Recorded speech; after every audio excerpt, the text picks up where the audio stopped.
Zee TV ప్రేక్షకులకు నమస్కారం. మన హిందూ సాంప్రదాయాలలో ప్రతి ఒక్క పండుగకి ఒక్కో విశిష్టత ఉంటుంది. లయకారకుడైన ఆ పరమేశ్వరుడికి ఈ కార్తీక మాసం అంటే ఎంతో ప్రీతికరం. ఈ 30 రోజులు చేసే నది స్నానాలు, జపాలు, పూజలు, ఉపవాసాలు, దాన ధర్మాలు ఇలా చెప్పుకుంటూ పోతే ఎన్నో ఉన్నాయి. ఇందులో ఏ ఒక్కటి ఆచరించినా ఆ పరమేశ్వరుడి యొక్క సంపూర్ణ అనుగ్రహం ప్రతి ఒక్కరిపై తప్పక ఉంటుంది. కార్తీక మాసంలో ప్రతినిత్యం ఆచరించవలసిన విధులు. ఈ 29వ రోజు చతుర్దశి. ఈరోజు మాస శివరాత్రికి శివారాధన చేసి పగలు ఉపవాసం ఉండవలను. ఉసిరి తినరాదు. ఈరోజు దక్షిణ తాంబూలాదులతో మీ శక్తి కొలది బంగారం, శివలింగం, విభూది పండు దానంగా ఇవ్వాలి. ఈ కార్తీక మాసంలో కార్తీక పురాణాన్ని పఠించినా విన్నా ఎన్నో శుభ ఫలితాలు కలుగుతాయి.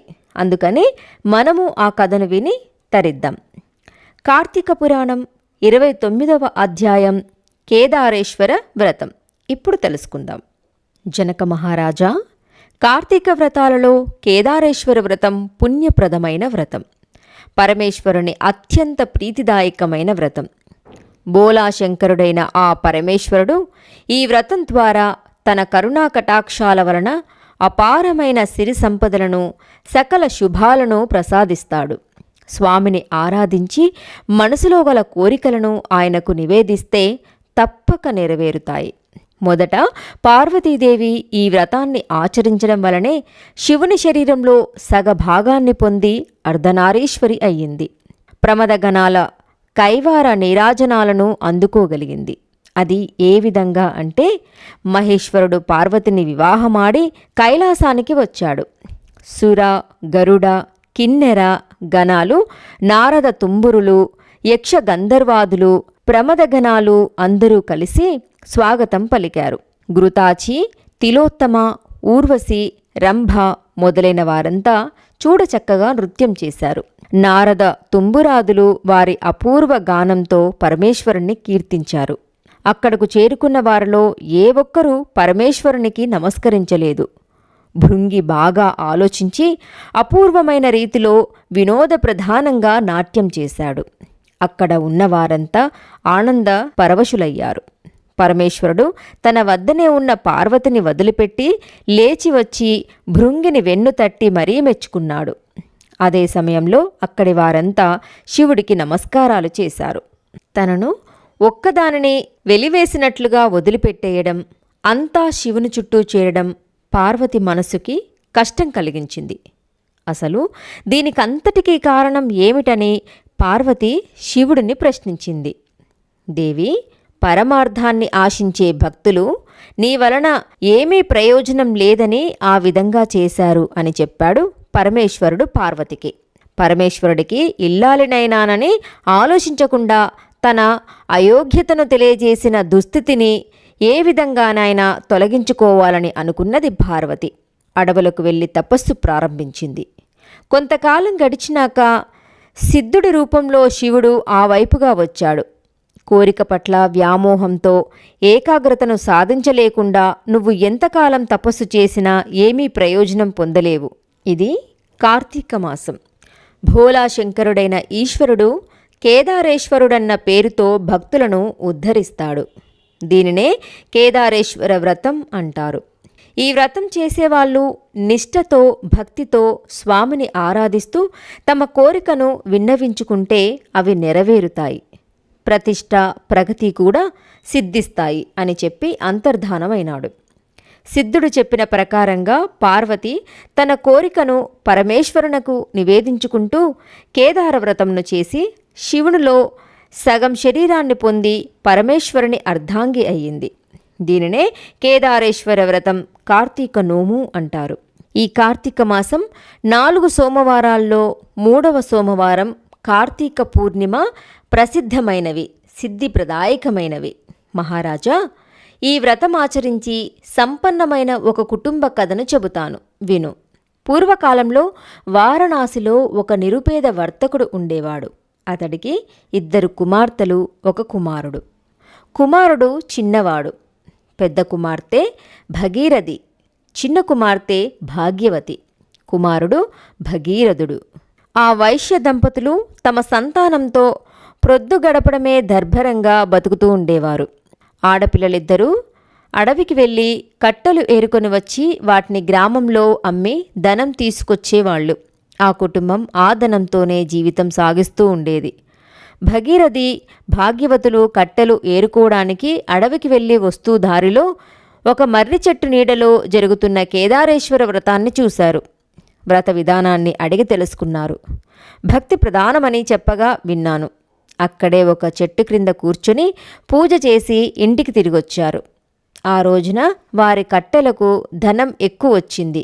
ఇదంతా కేదారేశ్వరుని కరుణాకటాక్షమే అని గ్రహించారు ఆ ఆడపిల్లలు. తల్లిదండ్రులకు ఆ విషయం చెప్పారు. కేదారేశ్వర వ్రతం ఇంట్లో చేసుకుందామని తల్లిదండ్రులను అడిగారు.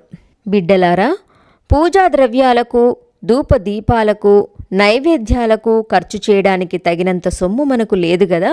ఆ దేవుడికి కరుణ కలిగినప్పుడు తప్పకుండా చేసుకుందాం అన్నారు.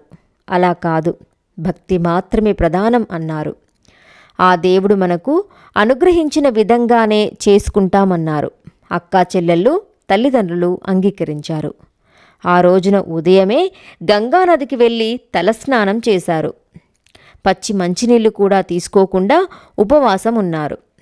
కేదారేశ్వరునికి నమస్కరించుకున్నారు. అడవికి పుల్లలు ఏరుకోవడానికి వెళ్ళారు. వస్తూ వస్తూ దారిలో మర్రి చెట్టు ఆకులు, మర్రి పళ్ళు, మర్రి ఊడలు తీసుకొచ్చుకున్నారు. సాయంత్రం ఇంటి ముందర ముగ్గులు తీర్చిదిద్దారు. పూజ చేయడానికి వేదికను ఏర్పాటు చేసుకున్నారు. పరమేశ్వరుడి చిత్రపటాన్ని పెట్టుకున్నారు. గణపతికి నమస్కరించుకున్నారు. పరమేశ్వరుణ్ణి పూజించారు.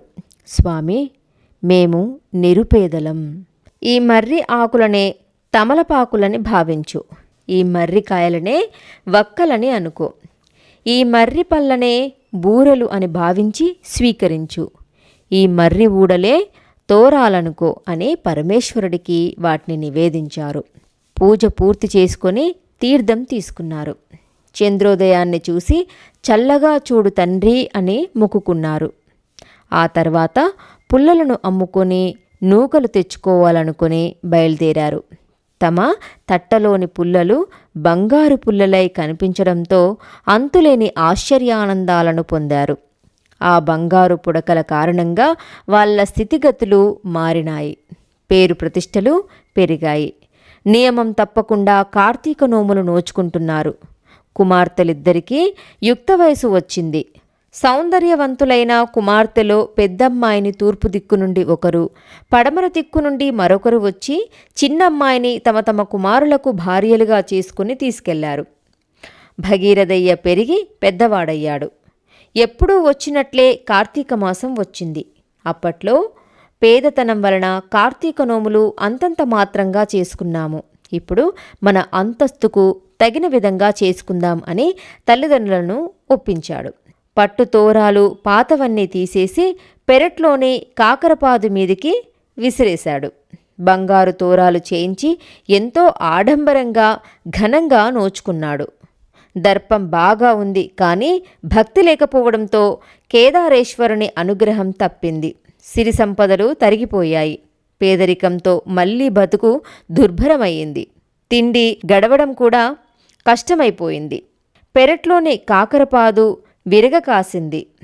తల్లి కాయలు కోసి కొడుకు చేతికి ఇచ్చి, షావుకారుకి ఇచ్చి నూకలు ఏమైనా తీసుకురా అన్నది.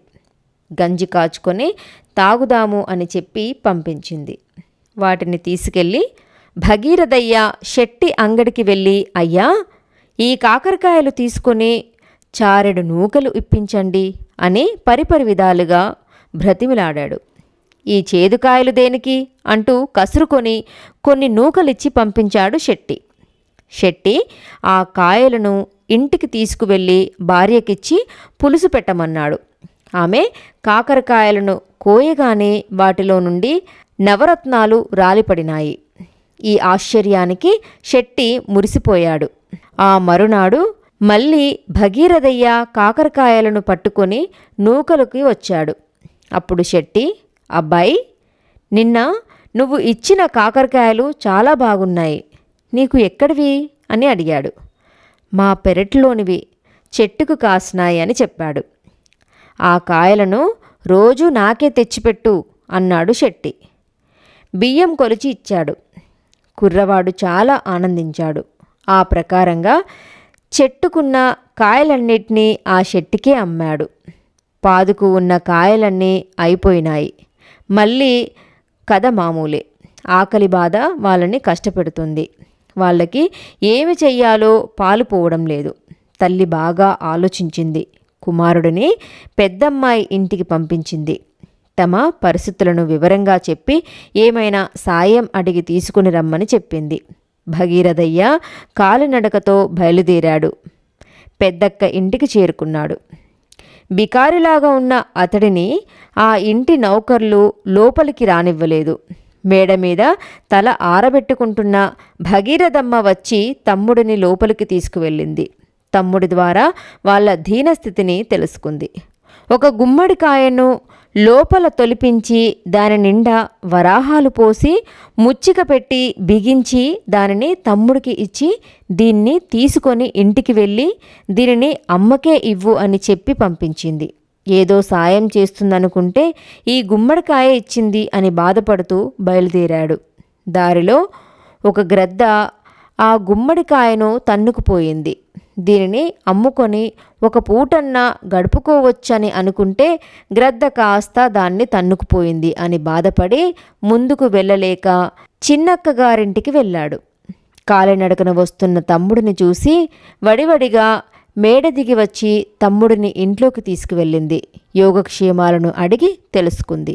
భగీరథుడు పెద్దక్క ఇంటికి వెళ్ళడం, ఆమె గుమ్మడికాయ ఇవ్వడం, దానినే సరిపెట్టుకుందామని వెళుతుంటే గ్రద్ద దాన్ని కూడా తన్నుకుపోవడం మొదలైన వాటిని వివరంగా చెప్పాడు.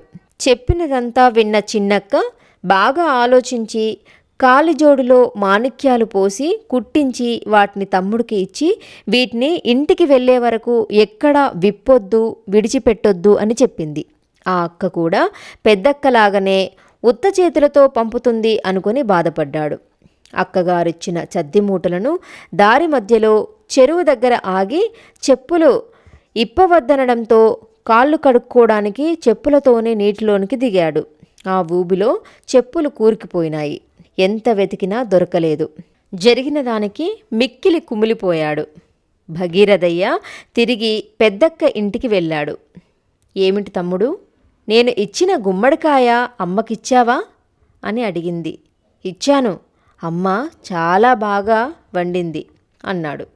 నన్ను బుకాయించకు, అసలు గుమ్మడికాయ ఏం చేశావు అంటూ నిలదీసింది.